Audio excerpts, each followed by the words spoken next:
qui veulent poser une question, vous levez la main.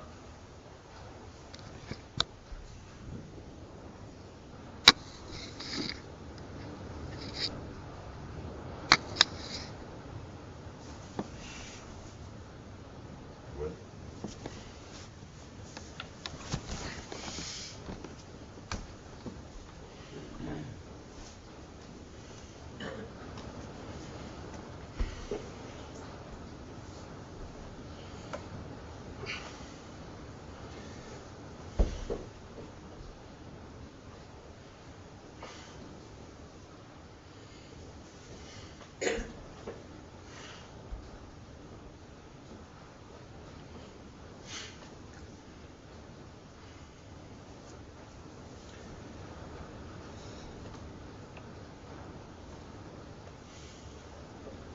Le premier soir de la Séchine, au premier commencement du Coussel, il a été question, en dehors des affaires personnelles, du planning des maîtres zen. Le maître zen connaît son planning et il s'y tient. Alors je m'excuse si c'est arrogant. Est-ce que tu connais ton planning et jusqu'à quand? C'est sûr qu'on ne sait pas de quoi demain sera fait, mais disons que moi je connais mon planning jusqu'au camp d'été. Je connais mon planning jusqu'au camp d'été, enfin en ce qui concerne le zen. Et donc le planning, on le fait, disons, une fois par an, dans le courant du camp d'été, avec un peu la collaboration des disciples anciens. Donc en principe, le planning, il est connu un an à l'avance. Je précise ma question. J'entends le planning de ta vie. Parce que souvent, je t'ai entendu dire j'ai fini mon samou de maître zen, ou bon, parfois tout le monde en a marre, hein, je peux comprendre, mais est-ce que toi, ce planning-là, le planning de ta vie de maître zen, et c'est pour ça que je m'excuse si c'est arrogant, est-ce que tu le vois très loin? Est-ce que tu as envie de continuer à enseigner? Est-ce que tu vas vivre 100 ans? Alors ça, c'est quelque chose qui est difficile à... Est-ce que tu as envie? Pour moi, pour moi, la pratique, continuer la pratique, je m'imagine difficilement continuer à vivre sans continuer la pratique. Tu vois? Et donc la pratique, je l'ai toujours continué à la place qui était la mienne. Donc en tant que disciple, ensuite à la mort de mon maître, en tant qu'assistant, ancien disciple dans la Sangha de Deshimaru, et ensuite en tant que maître dans ma propre Sangha. Donc c'est ma place de pratique, tu vois. Et donc je ne sais pas quand c'est que je vais mourir, mais effectivement, je peux imaginer aussi qu'il n'y ait plus personne qui vienne pratiquer et que j'en sois réduit à pratiquer seul. Mais je ne me vois pas arrêter de pratiquer, à moins peut-être si on me coupe les jambes ou d'être très malade, paralysé ou tout ça, quoi. Ok. Mais effectivement, il y a... effectivement, mon maître, il est venu en France, mon maître était assez costaud, quoi. Il est venu en Europe et il a enseigné pendant 15 ans, de manière très intensive. Moi, ça fait quand même 30 ans que j'enseigne, compte tenu qu'avant la mort de Sensei, j'enseignais déjà. Il m'envoyait déjà en voyage et faire des séchines, etc. Et donc, c'est un travail, c'est comme la pratique de chacun, qui parfois est très difficile. Se taper un camp d'été, c'est très difficile et c'est pas forcément que c'est plus facile au bout de 30 ans que ce que je faisais il y a 10, 20, 30 ans. Tu vois. Et donc il y a des fois où j'en ai marre, et pendant un camp d'été en Argentine, ça m'est arrivé de dire bon, leur dire bon, ben, j'en ai ras-le-bol parce que les problèmes, ils se représentent tout le temps, il y en a d'autres. Quand on a solutionné un, il y en a d'autres. Et que des fois, c'est terriblement violent euh, d'avoir à affronter certaines choses, surtout que notre humanité est incertaine, que les gens ont sont des fois anxieux, etc. Puis il y a des histoires d'ambition et tout ça. Et qu'est-ce que je vois ma mère, tu vois, par exemple, qui a de l'arthrose, qui a les genoux qui barrent en couille, qui se fait. Bon, mais elle, elle peut difficilement imaginer d'arrêter la pratique. Parce que pour elle, c'est important. Alors elle continue. Chaque fois en disant, bon ben. Voilà. Et effectivement, je sais pas, des fois, j'ai pas envie de gêner, tu vois, je voudrais laisser. Je voudrais dire, bon, moi, je veux pas non plus bloquer la place, je veux pas gêner, etc. Et j'aurais envie de dire, bon, bah, je vais laisser la place, mais ça m'est difficile, effectivement, de me dire que je vais arrêter la pratique, quoi. Et donc, je dois réadapter ma place, parce que c'est quelque chose qui n'existe pas en Europe encore. Je dois réadapter ma place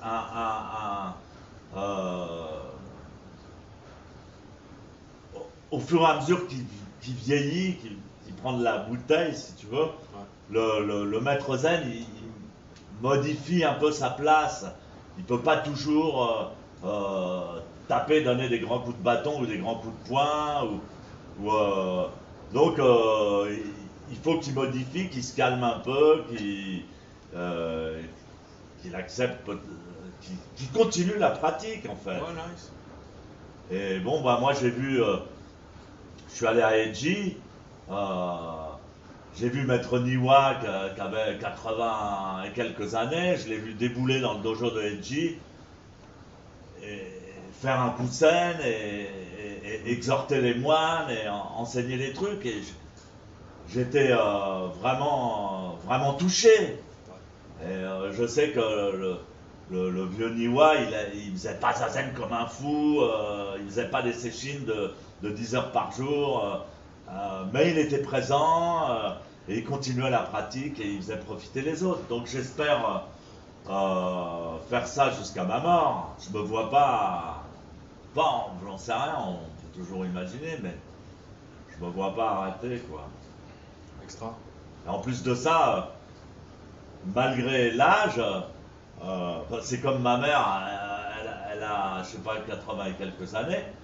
Bon, je la vois, elle se ratatine un peu sur son info et tout ça, mais ça l'empêche pas de me dire ah, j'ai compris un truc, ah, j'ai progressé, quoi, j'ai détendu un truc.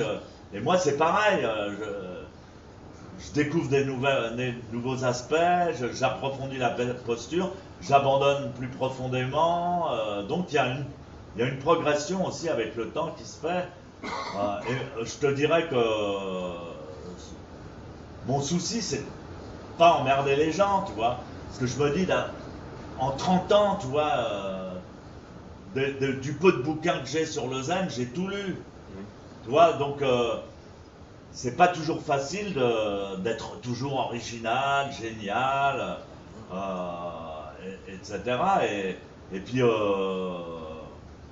voilà, je veux pas non plus bloquer, tu vois, d'être le mec qui continue son. Parce que je suis assez sensible et assez conscient, tu vois. Et j'ai pas envie d'être le mec qui bloque tous avec son truc de maître et puis qu'il y a derrière des gens vachement forts qui veulent y aller et qui sont dérangés, tu vois. Donc ça, j'en suis conscient aussi et voilà, si vraiment je sens que je fais chier tout le monde ou si on me traite mal, donc vous savez la solution. C'est sûr que si on me manque de respect, tout ça, ben je me lève et je me barre, quoi. Illico presto, quoi. Donc voilà, pour l'instant, je suis ici maintenant, pas à pas, mais j'ai mon planning et il m'est arrivé de dire bon bah cette séchine je vais pas la faire ou bien parce que j'avais justement déjà fait mon planning et que la date avait été changée et que ça tombait quasiment à mon retour d'Argentine, etc. Mais en général, je m'y tiens et il y a des choses que je considère comme fondamentales pour les anciens disciples et spécialement pour les maîtres. C'est le camp d'été, le camp d'hiver et le camp de printemps, anniversaire de la mort de Maître Deshimaru. Normalement, il y a le camp d'automne aussi, mais il était moins Maître Deshimaru. Alors évidemment, on ne va pas faire que ces séchines, mais je trouve ça important que les gens soient là.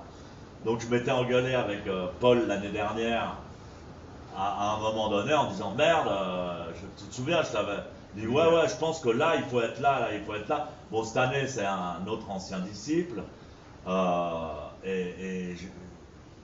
depuis 40 ans que je pratique et que je vois mes amis pratiquer autour de moi et de tout temps, le gars qui arrive voir son employeur qui lui dit voilà, je suis moine bouddhiste, c'est pour ça que j'ai la tête rasée.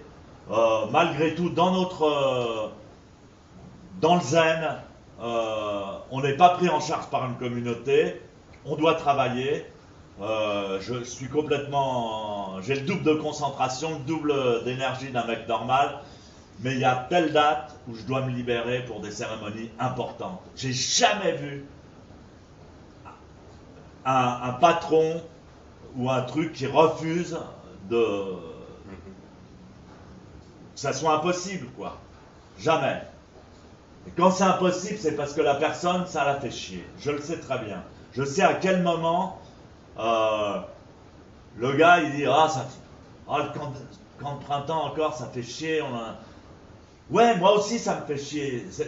Une fois, tu te souviens, on s'était un peu engueulé et tout. J'avais dit, mais moi, je viens comme à ma place, bien entendu, mais comme n'importe quel pratiquant. Moi aussi, je me les caille. Moi aussi, ma chambre, elle est glaciale. Moi aussi, je quitte ma femme, ma maison, mes trucs. Et moi aussi, je m'organise pour venir, au même titre que tout le monde. Ça fait partie du zen. Et donc, je demande aux grands moines d'être présents systématiquement, de toute façon, quoi qu'il arrive à ces séchines. Moi, je suis content que tu fasses ce qu'il y a à faire pour continuer à pratiquer longtemps. Ouais.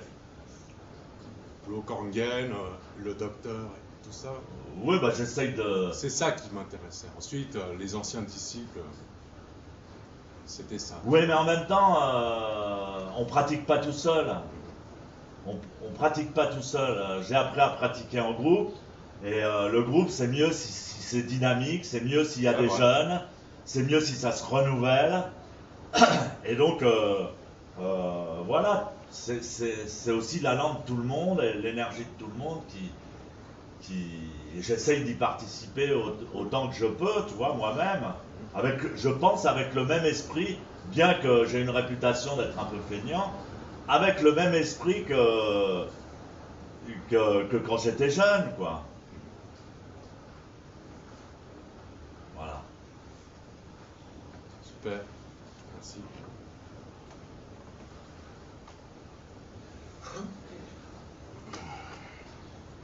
Merci pour la question.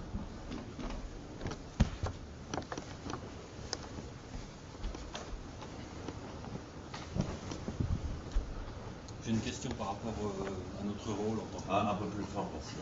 J'ai une question par rapport à notre rôle en tant que moine zen, par rapport à la société, par rapport au travail. Moi, quand j'ai rencontré le zen, j'ai tout de suite compris que c'était important de mettre ça au centre, sinon on ne le faisait jamais. On a toujours une bonne excuse d'aller faire autre chose. Et est-ce avec les changements qui se passent, est-ce que c'est important d'y mettre plus d'énergie dans le monde social et d'essayer de vraiment trouver sa place dans le travail fixe? Moi j'ai fait ça pendant des années, de trouver ça secondaire, donc d'essayer de pratiquer, et de pouvoir toujours être au dojo le matin, etc. Quitte à avoir des boulots de merde. Est-ce que c'est vraiment... qu'est-ce qui est important, quoi? Est-ce que c'est important d'y aller? Je vais pas te dire que tu avais déjà un boulot de merde avant de faire ça. Si, de toute façon. De toute façon, mais bon, ça c'est culturel et social. Mais... Non. je pense que chacun fait ce qu'il a à faire. Bon, c'est mieux si on a dans sa vie qu'on se focalise, justement, ça m'a dit, qu'on se focalise sur quelque chose. Il y a des gens qui peuvent être passionnés de salsa. Moi, je connais des gens qui sont passionnés de salsa, ou de tango, ils vont bosser, et ils le font sérieusement, parce qu'ils ont envie d'approfondir la chose. Moi, personnellement, la salsa, ça m'intéresse pas, mais j'en ai fait avec ma femme pendant quelques mois pour voir, pour me bouger le cul, j'y allais avec sérieux, toutes les semaines, on y allait, quoi qu'il arrive, et des fois, on en avait marre, ah, j'ai pas envie d'y aller, et si, on a payé, on y va, etc. Bon, c'est pas que mais je veux dire, de mon point de vue, c'est vachement intéressant d'approfondir le zen. Moi, ça m'intéresse. Ça m'a tellement passionné que j'ai mis mon énergie là-dedans, toujours. Et de la même manière que je la mets encore maintenant. Bon, sauf que maintenant, il y a des gens qui me regardent, quoi. Quand j'étais disciple, j'ai même qu'on me regarde, mais pas pour la même raison. Mais c'est vrai qu'il y a une pression quand on est maître, parce qu'on ne peut pas se contenter d'arriver et puis de rester dans son coin, ou même si on a des difficultés de rester dans son coin. Les gens attendent quelque chose de... J'ai un certain samu à faire, et je dois assurer, même si je me sens mal, il faut que j'assure. Bon, mais je me dis, à côté de président de la République, c'est rien du tout, ça doit être... Mais... Donc voilà, donc les gens qui ont reçu l'ordination, les gens qui ont reçu l'ordination de moine, les gens qui sont responsables d'un dojo, les gens qui ont reçu le shio, c'est pas pour faire leur own business, etc. Il faut se fixer des trucs si on veut continuer. Voilà, c'est tout. Et en fait, le zen, on peut progresser et l'approfondir à l'infini. La seule règle, c'est de continuer la pratique. C'est tout. Si on arrête, le progrès disparaît, et même on oublie, quoi. Bon, donc c'est pour ceux que ça intéresse. Et donc, pour pas pratiquer seul, parce que c'est mieux quand il y a la pêche, donc faut se concentrer, faire de la promotion, faire des trucs au long de l'année pour développer son dojo, participer au truc. Et si on est chef d'un dojo, et d'un grand dojo, et qu'on dit, oh ben moi, le camp de printemps, j'y vais pas, qui va y aller de ton dojo? Personne. Mais si personne n'y va de ton dojo, parce qu'ils disent, bah non, on n'a pas de congé ce jour-là, on est obligé de prendre un jour, etc. Et que le maître ou le responsable, il dit, moi de toute façon, j'ai aucun doute, j'y vais. Ceux qui veulent venir, ils font comme moi. Et voilà, l'influence est porteuse. Et donc, moi, je suis obligé de mettre le doigt, de dire, oh, tu vas pas dire à tout ton dojo, moi, j'y vais pas. Tu vas dire, moi, j'y vais. Et vous faites comme vous voulez. Voilà, et c'est quand même efficace. C'est quand même efficace. Donc, je pense que c'est un truc important. C'est le truc le plus important. Et si on place la crise économique au-dessus du zen, voilà, du coup, le pays où on a notre dojo, il tombe en crise économique.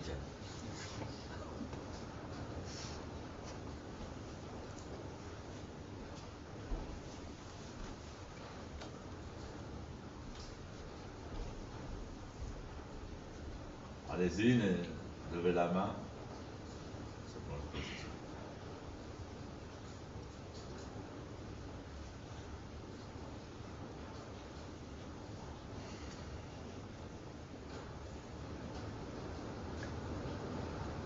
S'il n'y a pas de questions, on peut continuer encore Zazen, une demi-heure.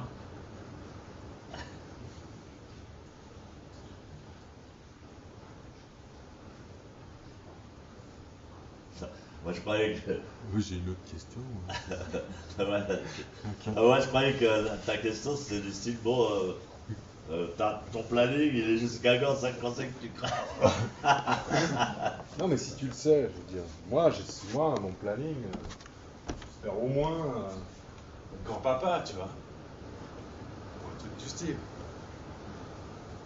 Et je m'y tiendrai. On va quoi. essayer de faire le mieux possible, si on peut Ouais, vivre ouais, 120, ouais. 140 Non, ans. mais tu vois, il y a un 200 temps, ans. j'avais l'impression que tu avais dit, ouais, moi, quand j'ai 50 ans, ensuite, c'est du bonus, tu vois. Et à un moment, je me suis fait du souci, je me dis, on l'emmerde, il a plus envie. Non, mais c'est. Et puis maintenant, t'as fait des mètres et tout. Je vais te dire un truc, quand j'étais jeune, je pensais crever tout le temps. Et quand j'ai eu 25 ans, j'habitais dans une petite piole qui faisait 1 mètre sur 2, tout seul, et j'ai cru crever. J'ai cru que j'allais crever. Je me suis assis en zazen dans ma petite piole, et j'ai écrit un truc, j'ai dit, s'il vous plaît, je veux pas crever, je veux faire encore zazen. Ouais. En fait, je veux faire encore zazen. Et j'ai jamais pensé que j'allais vivre vieux ou jeune ou tout ça, c'est ici maintenant. Ouais. Et donc, si je peux vivre 200 ans et être heureux et joyeux, je le ferai. Mais bon, si je dois mourir jeune, je m'adapterai. Hein. Voilà. On va bien s'adapter. Alors, je pose ma deuxième question. Ok. Bon, elle n'est pas. Hein, je viens de la trouver. Dans les publications scientifiques, où on essaye de mettre en évidence ce qui se passerait pendant la méditation, zen, pas zen, machin, la crédibilité, la valeur d'un pratiquant, elle est mesurée en heures de zazen, en heures de vol. Ce bonhomme-là, il a 50 000 heures de zazen. Et puis, d'un autre côté, il y a, ouais, moi, j'ai 30 ans de pratique, mais, bon, alors d'un côté, les heures de vol, d'un côté, les années de pratique. Qu'est-ce qui, d'après toi, est le meilleur témoin de la valeur d'un pratiquant? Les années ou les heures? Justement, dans le Skousen que j'ai pas terminé, mais à un moment, il dit quand on s'assoit en zazen, vraiment en zazen, en samadhi, roi des samadhis, même si on pratique une demi-heure, si on pratique vraiment le zazen, c'est comme si on pratiquait une vie entière sans quitter le monastère. Donc le zazen des jeunes et le zazen des vieux peut être similaire. Et même un débutant peut faire le même zazen que celui du maître, puis ça dépend des jours, ça dépend des circonstances, s'il a bien dormi, si ceci, si cela, s'il a bien mangé, etc. Mais bon, c'est vrai que l'habitude, c'est pareil, quoi. La technique, enfin, tu vois, c'est pas. Il y a des choses qui prennent du temps à approfondir. Ça se fait pas en. Il y a des choses qui s'approfondissent en 10, 20 ans. Et 10-20 ans après l'avoir répété journellement dans sa méditation, par exemple pour la respiration, où on se dit tiens, là je maîtrise bien, là, j'ai plus de facilité, ou des trucs où on se dit mais là il y a quelques années, j'aurais eu l'impression de souffrir énormément, alors que là je m'en fous, quoi. J'ai l'impression qu'il y a quelque chose en moi qui se détache davantage de mon corps. Alors, effectivement, l'expérience joue, mais il y a les deux. Et puis aussi, un jeune, il est plus fort, il a plus d'énergie. Donc, bon, il y a le zazen du jeune qui est magnifique, tu vois, genre la posture de Deshimaru, avec la mèche, qu'il y a à l'université de Komazawa. Donc on voit Sensei torse nu avec le kessa à poil, avec la mèche et tout. Donc c'est un pratiquant d'art martial. Puis à côté on voit Kodo Sawaki qui est beaucoup plus calme. Et c'est différent, quoi. Mais les deux sont géniaux. Et sans doute que le vieux maître il aimerait bien avoir 20 ans. Et puis le mec qui a 20 ans il aimerait bien être vieux et avoir l'expérience, quoi. Merci. Bon, Thomas, t'as pas eu la question? Tu sais que Vincent est facilitateur au CERN. Donc si tu veux en parler avec lui, de ce truc-là, donc il connaît bien le... Donc la prochaine fois qu'on fera une assemblée générale, j'aimerais bien qu'on utilise ça avec Vincent, quoi. C'est-à-dire qu'on fasse tourner, parler les gens, etc. Voilà. Bon, bah alors, je vous remercie de vos... Il n'y a pas personne se... Les 3 y a pas personnes de- pour ouais. ton- C'est pas parce qu'il pleut que... Non, c'est bon pour la terre, on a besoin d'eau, on a besoin d'eau.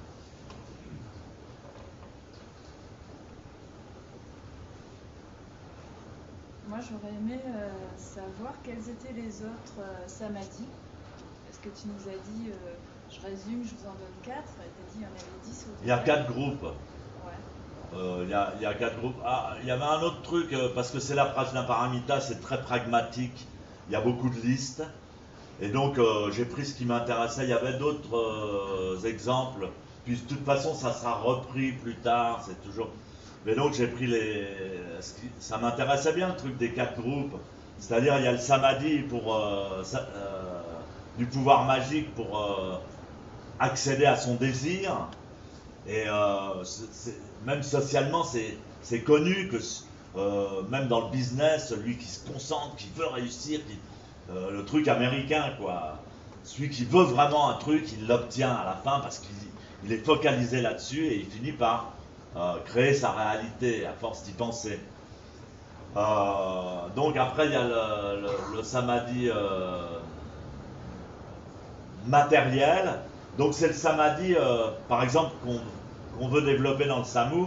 Moi, je le vois bien, c'est-à-dire que quand on dit, tiens, bon, je vais faire telle chose, et on élabore déjà dans sa tête, on imagine comment on va s'y prendre, quelle technique on va employer pour venir à ses fins, et ensuite, au fur et à mesure qu'on fait, par exemple, un plat cuisiné, on va cuisiner un truc, bon, bah, on est complètement concentré, là, faut pas que je cuise trop, faut que je le mette là, faut que je le coupe comme ci, ou voilà, donc c'est le samadhi aussi, ça. Donc dans le samu, on pratique le samadhi de la matière. Ensuite, il y a le samadhi immatériel. Le samadhi immatériel, c'est de se concentrer toute son attention sur quelque chose d'immatériel, comme par exemple l'amour, ou la compassion. C'est un peu des sentiments, enfin voilà. Et donc, ça s'attache à la prière. C'est une manière de prière, de prier et de répandre sa compassion ou son amour. Voilà. Et puis le dernier, c'est le roi des samadhis, c'est-à-dire le zazen. Et qui est assez mystérieux pour ceux qui ne connaissent pas cette pratique. C'est assez mystérieux. Ils ne connaissent pas ça. Parce qu'il n'y a pas de focalisation consciente sur une pensée. Mais on est quand même en samadhi. Donc c'est tout c'est tout le truc du zazen, quoi. Et donc demain, je vous lirai un texte que j'ai adapté, le Zanmai au Zanmai, dont j'ai adapté le truc pour qu'il soit plus simple à comprendre et qui est vraiment un texte qu'on pourrait réciter. Les 2 textes que j'ai choisis pour Kusen, en fait, c'est des textes que j'ai beaucoup déjà lus et commentés, et même à une époque, on en récitait un au dojo avec Maître Deshimaru, le Zazen Shin de Dogen. On le récitait tous les matins parce que c'est vraiment un truc essentiel au zen et que seulement ceux qui connaissent la pratique. Il est vrai que dès le moment où on s'assoit en zazen, on est en samadhi. Tu vois, dès le moment où tu te mets en posture et où tu te mets comme ça, tu es en samadhi, tu es dans une autre conscience. Aussi bien le corps que l'esprit. Voilà. Alors qu'on peut aussi pratiquer le samadhi sans être en zazen. Ne serait-ce que quand tu lis un bouquin, si tu te concentres. Tu vois, par exemple, tu lis un bouquin, puis il y a tes gosses qui font du bruit ou qui t'as peur qu'ils cassent quelque chose. Alors tu lis ton bouquin, les enfants, silence, taisez-vous, calmez-vous, allez jouer. Et puis tu n'arrives pas à te concentrer, tu n'es pas en samadhi. À un moment, il y a le calme qui se fait et tu commences à rentrer, ou alors tu lis ton livre et tu penses à autre chose.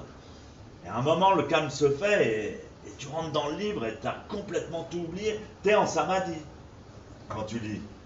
Voilà, donc, ou alors, même par la pensée, tu penses à quelqu'un, tu es complètement, uniquement concentré sur une pensée, c'est le samadhi. Voilà. Mais le zazen ne fait pas appel directement au cerveau, c'est tout ensemble.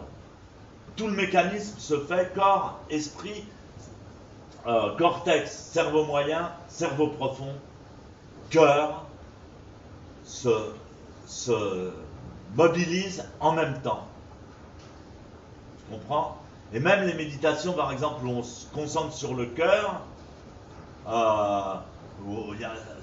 on dit ouvrez votre cœur, sentez l'amour, etc. C'est encore une technique, c'est encore une partie du truc. Mais dans le zazen, tout se mobilise en même temps, inconsciemment, naturellement, automatiquement. Et c'est pas seulement de le pratiquer, mais c'est d'en prendre conscience. C'est-à-dire que quand on est débutant, on n'a pas conscience de véritablement ce qui se passe en zazen. On s'assoit machinalement, on a peur d'avoir mal, bon, on se concentre, tout ça, mais on n'a pas conscience de ce samadhi. Et quand on est habitué à pratiquer, effectivement, je pense que tous les anciens disciples ici, ils ont conscience que quand on arrive, des fois on plaisante, on parle même à son voisin et tout, puis à un moment on dit bon allez hop, je commence zazen. Boum, on s'installe, immédiatement on est en samadhi total, corps et esprit. Voilà. J'ai une autre question. Ouais, vas-y. Fais-le fort parce que il y a un Quand, dans ton Kusen, quand tu as parlé de la pensée positive, oui. ça c'est un truc à toi. Non, justement, c'est pas à moi parce que de la Prajna Paramita, justement. Ou est-ce que c'est vraiment lié au zen parce que c'est pas ce qui domine dans ce qu'on entend. J'ai une Prajna Paramita qui est exceptionnellement bien traduite par un type extraordinaire qui était jésuite et qui a passé toute sa vie à traduire les sutras bouddhistes et qui a fait un travail de traduction mais top niveau. Mais il pratiquait pas zazen, mais il parlait tibétain, chinois, sanskrit, tout ça, et donc il a traduit vraiment mot à mot, etc., avec beaucoup de respect, et en plus il était chrétien, donc il prend pas parti. Et donc des fois je me tiens au texte, ça m'intéresse de voir pourquoi ils ont dit la pensée positive, parce qu'on peut aussi éventuellement se concentrer sur une pensée négative ou mauvaise, faire de la magie noire par exemple. Voilà. Alors donc peut-être que dans la Prajna Paramita ils ont dit bon bah si c'est de la magie noire, on refuse d'appeler ça samadhi. Mais et le fait c'est que dans la magie noire, on a un but et on a un but mauvais. Donc il y a une c'est contre quelque chose. Donc peut-être est-ce qu'on ne peut pas parler d'unité? Parce que la pensée doit être unie, unique. Et alors donc c'est intéressant des fois les traductions, ils se concentrent sur un point de la pensée qui doit rester immobile. C'est-à-dire la pensée doit rester immobile et on se concentre sur un point de la pensée que je trouve très intéressant parce que justement une même pensée, eh ben, on peut l'avoir de plein de points différents. Ne serait-ce que on peut l'avoir du passé, on peut l'avoir. Maintenant, on fait ça en thérapie. On dit bon ben voilà, imagine-toi on dit j'ai eu un problème quand j'étais petit, j'ai été traumatisé, mon père me battait, etc. Et je souffrais beaucoup. Alors en thérapie on fait ça, on dit bon bah alors imagine-toi aujourd'hui maintenant où tu as tel âge, etc. Et imagine-toi revenir, te voir, toi enfant, dans ta jeunesse, et qu'est-ce que tu te dirais? Alors là tu arrives et tu dis oh, vas-y, t'inquiète pas, t'en verras d'autres, ou je ne sais pas quoi, tu vois. Et donc tu vas voir la situation d'un autre point de vue. Et après il te dit, bon maintenant, et toi en tant qu'enfant, regarde-toi adulte et dis-toi quelque chose, je ne sais pas quoi. Donc je te dis par rapport au temps, on peut voir la même pensée de points de vue différents. Donc le samadhi, ça consiste à voir un point précis, comme un point d'acupuncture, et de ne pas en bouger. Voilà. Donc c'est très...